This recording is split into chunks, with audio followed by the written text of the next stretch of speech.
Let's make some homemade egg noodles.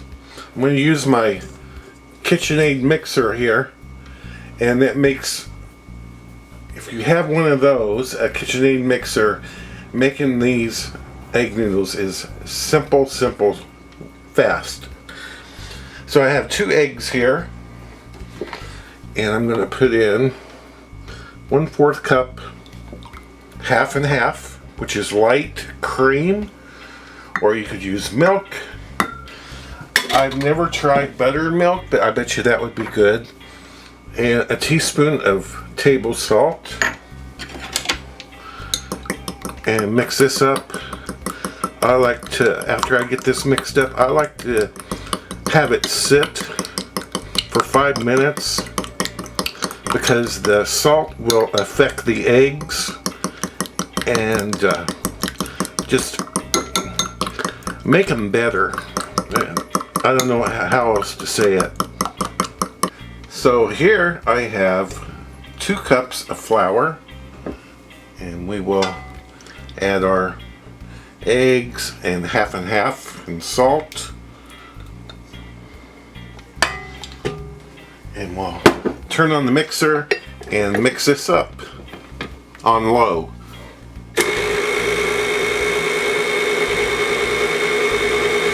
It's been mixing about 2 minutes.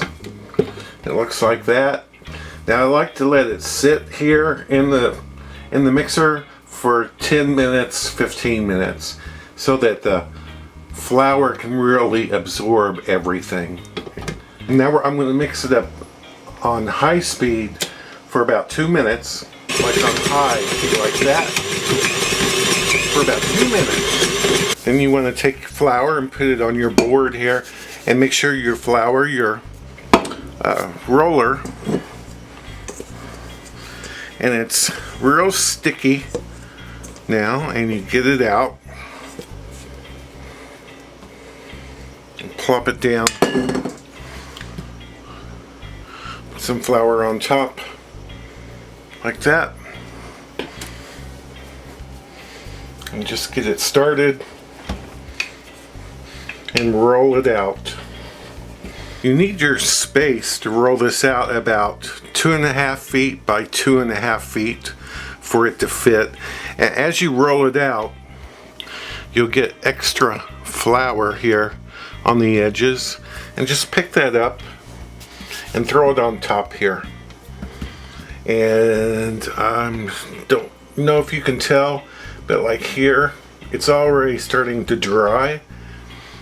And on the edges, you'll see it's so thin it's starting to dry, and you want to get it as dry as possible. Then I have this is my cutter. I like to use it from side to side, and when you use it, you need to press down here and here.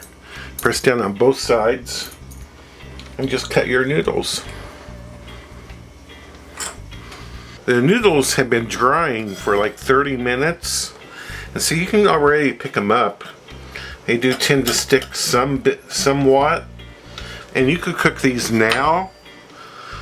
You would need to have your water boiling or your broth boiling, and kind of put them in carefully, more or less one at a time. Now if they're dried, you can have your broth boiling and then just plop them in. There's no problem with that. If you like to dry these, like I really like to dry them, you can make this much and then freeze half of it, and you'll have some, freeze them in a plastic bag, and you'll have noodles ready to go at any time. Anyway, thank you so much for watching.